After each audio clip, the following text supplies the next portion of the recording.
Hey, what is going on, you guys? My name is Rayge, and we are back today with some more Incursion raid video guides for you all. More specifically, we're going to be tackling the skill section here. Honestly, guys, the only team, in my opinion, right now that does seem to work is the Invaders team. So I'm going to quickly go through my roster here, show you guys the respective upgrades. You don't need them built up too high. Really, the most important aspect is going to be bringing up your Nick Fury. But other than that, it's actually pretty business as usual. The nodes are not bad at all, especially in the difficulty we're doing, which is 1.3. So Nick Fury, as you can see, fully upgraded to Gear tier level 16. I recommend bringing him as high as you can. He's going to be the core of this team. We got Iron Fist World War II, and he's really brought in for his sustainability, and as well as crowd controlling aspects going to help, as you'll see. Union Jack, could bring him up higher, but I want to show you guys you don't need all these characters built up as high as possible, just because their synergy is really what's going to shine. Bucky Barnes here, the T4s on both his special and his passive. Again, we don't need the full upgrades here. Captain America World War II, I could probably bring him up too, but again, guys, this team runs really good on low levels, and that's kind of what I want to illustrate for you guys. So, Incursion raids haven't started yet, so we'll just go through each of these nodes, and it's nice because, like I said, even though they're not fully built up all the way to max levels, they're performing extremely well. So my total team power is only about 653k. This is kind of how the formation I have right now. Nick Fury in the middle, really soaking up damage. And the key, again, is just a setup, but you'll see a lot of it's going to be autoplay, guys. So that's kind of why I like these nodes right now, especially for the Invader section. So I'll start things off here. I'll summon the minions from the get-go. And this is probably the only manual aspect I do at the beginning here, which is just control a little bit of Ghost Rider there. And then what I'm going to do actually is also slow down Dark Beast.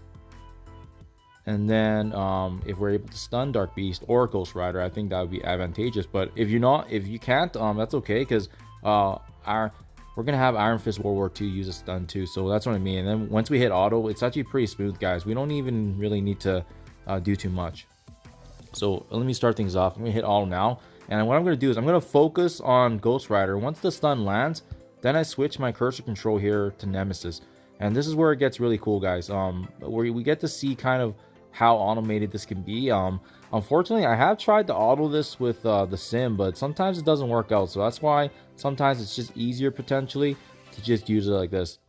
When you do see one of the enemy falls, and Phyla-Vell is going to be the one that spawns, make sure you target her, just because she does have a special to actually cleanse the enemies here. So we want to switch focus to her, and then switch back to Nemesis afterwards. But you can see these guys just have such great synergy. Once Phyla-Vell is ability blocked, then we can just resume going ahead and doing damage again to Nemesis. The reason why we want to aim for Nemesis, because he does have really great abilities and synergy with Dark Beast. So getting him out of the picture is better, sooner rather than later. And then after those two are down, guys, we'll see pretty much the last of the wave spawn here with Cloak in the middle there. We're probably going to get taunted there with, as you can see, with Call Obsidian. Once you're able to get off that, switch focus here to aim for Cloak, because Cloak and Dagger can inflict some negative conditions on our team, and we just want to kind of make sure that we're controlling them as well. But as you guys can see, yeah, not too crazy. We even see our Bucky Barnes going a little bit low here, but we just got to be watchful of that. Sometimes we can have one of our allies fall, but generally, if you're able to auto this, we're going to get our operative to actually replenish ourselves. It's just because right now there's trauma being inflicted. Having said that, what we should probably do then is, if you are seeing that there is a HP issue, switch gears here to try and target Ghost Rider, just because he's got the passive attacks hitting our team. So we do need to be mindful of that as well. But again, guys, this is probably the more brain dead section of the incursions, which is really nice. It's a nice little break from everything else that we're doing, especially when we go from bio and the Mystic section. Once Ghost Rider's down, I would go ahead and focus on Cloak if you can, just because his abilities coming up, and he has some negative conditions that he can inflict on our team as well. So we can control him. Obviously, that would be advantageous. And once his speed meter is really good there, let's go ahead, switch again over to Dark Beast, and then we can start probably cleaning up. When you see that all your guys are fully benefiting and have all these buffs on, that's when I actually switch to auto now. So then I'll resume in auto mode attack. pretty much taking down any of the enemies that have their turns that's not stunned or crowd control. So in this respect, Voodoo looks like he's going to get his turn up, so we're going to target him. Again, now you can see my auto is just basically on basic mode now, no abilities, because we want to be saving up energy, and as well we don't want to be obviously wasting these abilities at the very end when we want to maximize too. The other thing I found with this lower level team is that they may not have the damage, so by switching to auto basic, we're maximizing on the buffs that we have on our team, and then now they're just full on attacking with their basics. Even though they're not using their abilities, the basics actually are more consistent for damage, especially with all the minions that we have on the team. It really just controls them really well. So super smooth, guys. Like I said, pretty brain dead. You just have to know who to target and just paying attention. But the nice thing about this team is that they work so well that you don't even need to know their abilities. You just need to make sure you know who you're targeting, and you're in for a smooth ride. So there you go. We got like 50 seconds to spare there, and pretty similar with Node 2 as well, guys. So I'm gonna be playing this through to show you guys the exact same strategy, but it's gonna be pretty darn similar. Again, it's gonna be kind of knowing who to target, right? And there's a logic to this why I'm doing this too. So skill Node 2 now, same positioning. We'll go back in, and again, guys, I think if you have your Invaders team up to at least 700k, I think they could probably have a good decent chance of one-shotting it, but it's just the risk that sometimes the RNG might not fall in your factor.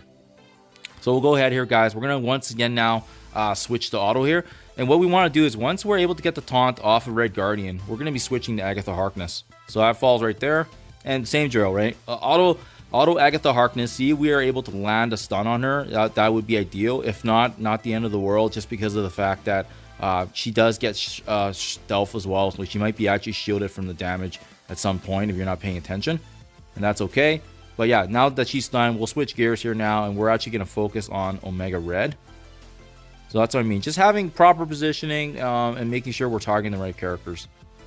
And guys, this is not a fail-safe. Like I found that this is very consistent for me, but if in the off chance that any of your allies ever fall, just make sure you hit the escape, and then you can always try and reset this, right? But from my experience anyways, it's been really smooth. I haven't failed this for quite some time. There might be the odd chance here where the RNG, where maybe one of my guys falls, but it hasn't happened to me as of late, especially and considering this is 1.3 as well, which is really great.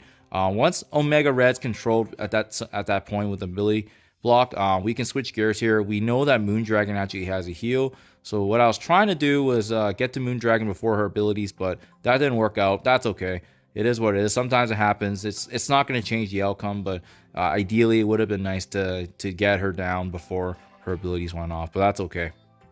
So you can see now we're kind of a similar boat to the end of the last node, where we just have all these buffs up now and we're just doing a lot of damage. So at this point, what you can start probably doing is just managing the wave. Target enemies that have their turn meter coming up, but you don't have to take them down, because we can just focus on the ones that are coming up with their turn meter, such as Red Guardian, and then eventually at 9-11 we're gonna have the rest of these the rebirth teams actually spawn here. So I would recommend aiming for Agent Venom, just because he has a bulk of the damage, and once you're able to get some sort of a negative conditions on him, we can switch gears here. So US Agent's another good one, just because of the fact that he has a lot of buffs, and as well he also has crowd controlling aspects that can slow us down.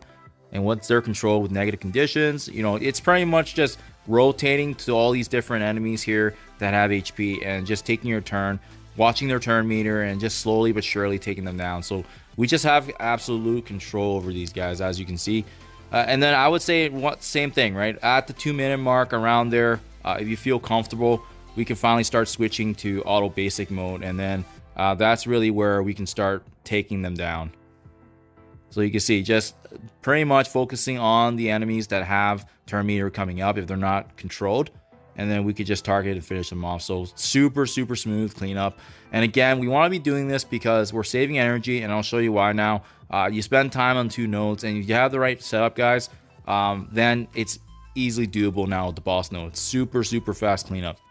So those 2 nodes, manual automatic is what it is, right? You're paying attention still, but at that point then, if the setup's correct with all the energy cooldown, we can flick out on the sim, go ahead and simulate, and generally this should work in terms of the boss node. Worst case, if it doesn't, you do have your allies to clean up easily. But with all the cooldowns, like I said, it didn't get the job done.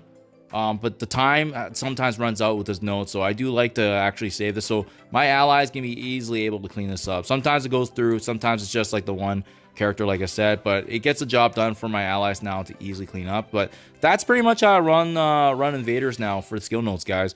And like I said, probably what happened here is my team's not strong enough, but you can see because of their cooldowns and them being ready to go, this is one that usually with the time it's recommended that you actually go through and sim it, just because of the time. And either way, it would have been a very similar outcome. Only difference is my guys would have been alive. But hopes this helped you guys at least kind of understand. I think that's the strategy right now. Build up your invaders if you can, but you can see we can pretty much get 99% of the effort done even with 650k team. And this is, again, difficulty 1.3. I hope this helps you guys navigate and get some understanding of the nodes. Hopefully let me know what you guys think. Thank you as always, and I'll catch you guys in the next one.